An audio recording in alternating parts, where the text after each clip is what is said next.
Long-armed Ludi. No one really knows how Ludy's arms got so long. Maybe too much tug-of-warring with the dogs. Maybe too much hauling water to the hogs. Or maybe too much swinging from the tree branches with all her sisters and brothers hanging on. Come to think of it, maybe that's what made Ludy's arms so strong. When Ludi set off for Winthrop College in 1917, she was 6 feet tall and skinnier than a Carolina pine. In fact, if she turned sideways, you'd think she had disappeared. But you could always spot Ludi on the athletic field. Sprinting, scoring, supporting, cheering. In every sport, Ludi used her long arms to encourage her teammates. You can do it! During her final year on the track team, Ludi tried the shot put. Give it a ride, urged Coach Bartlett. Ludi scooped up the heavy iron ball and placed it between her fingers.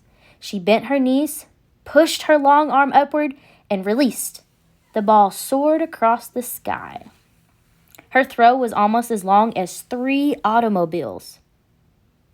Her heart boomed. Her long arm tingled. She loved the explosion of power. So Ludi trained to become a shot putter. Every muscle needed to be strong. She lifted dumbbells till her arms turned to noodles.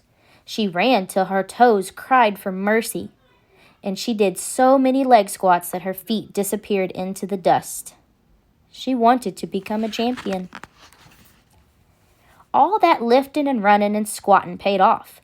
At a Winthrop College track meet in the spring of 1922, Ludi surprised everyone. She set an American record in the shot put with a throw of 35 feet and 6 1/4 inches. And before you could say Carolina Cannonball, Ludi and Coach Bartlett hopped on a train. They headed north to an important track meet in New York. There, the best athletes would try out for an international meet called the Women's Olympics. When they arrived at the tryout meet, more than 100 women were running and jumping and throwing. Ludi eyed the muscular shot putters. Did she even have a chance? Give it a ride, urged Coach Bartlett. Lucy placed the iron ball between her fingers. She focused. Pushed, released. The officials measured. The announcer boomed. 35 feet, 11 inches. Miss Lucille Goldbaum has set a new American record. Coach Bartlett flung her clipboard into the clouds. You won, she cried. You're headed to the Women's Olympics in Paris, France. Ludi whooped. Ooh la la. But Ludi's smile soon sagged. I'd love to go to the Women's Olympics, she told Coach Bartlett. I'd be honored right down to the tips of my toes, but I just don't have the money. The train ride back to South Carolina was quiet.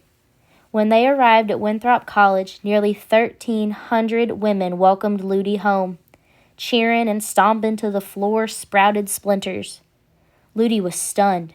She couldn't bear to tell them the bad news, so she pushed out a smile and kept on training. More lifting, more running, more squatting, more putting. Sweat dribbled down Ludi's ankles and into her old shoes. More than anything, she wanted to go to the Women's Olympics. But how would she come up with the money? It would be impossible. Ludi cradled the iron ball in her hands. It felt as heavy as the world, maybe even heavier. But Ludi hung on.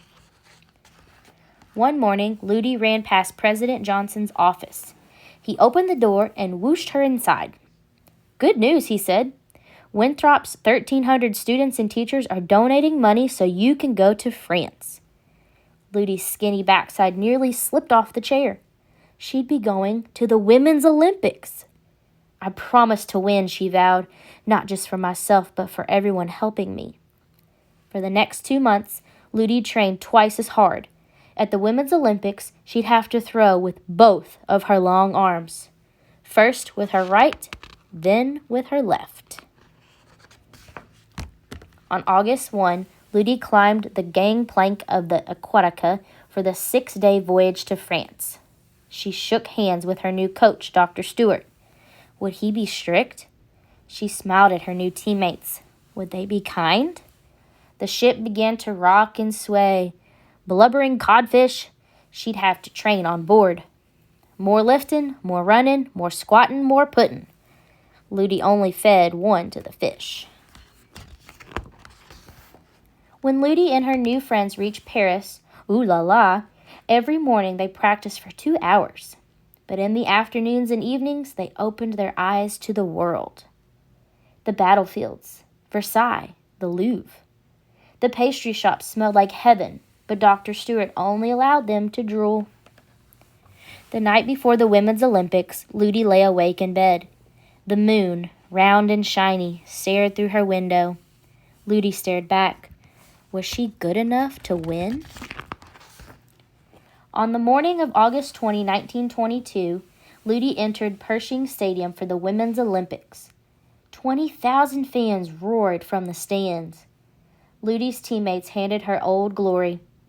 When the wind tugged, she gripped the flag tighter. When the Americans cheered, she lifted it higher. That afternoon, Ludi faced the best women shot putters in the world. She knew the hardest fight would come from France world record holder Violet Goudet-Morris. Violet stepped into the circle and pawed the ground with her toe. She heaved with her right arm. She heaved with her left arm. The two throws were added together. Total distance, 65 feet. Ludi's long arms wobbled like French custard. How could she beat that throw?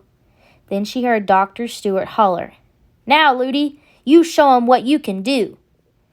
Ludi thought of Coach Bartlett and her 1,300 friends at college. She thought of her family back home. "Give it a ride," she whispered to herself. She placed the iron ball between the fingers of her right hand. She focused, pushed, released. She placed the iron ball between the fingers of her left hand. She focused, pushed, released. Total distance, 66 feet 4 inches, cried the official. Miss Lucille Goldberg of the United States is the winner. The American flag shot up the pole. The band blasted the Star-Spangled Banner twice. Ludi's heart swelled. Tears leaped from her cheekbones and bounced off the curve of her smile. She had set a new world record. That evening, Ludi and her new friends received their medals. After the banquet, they ate so much French pastry they nearly popped. Ludi wanted to wrap her long, strong arms around every person who had helped her compete at the Women's Olympics. Thanks to the big hearts of so many, she had become a champion.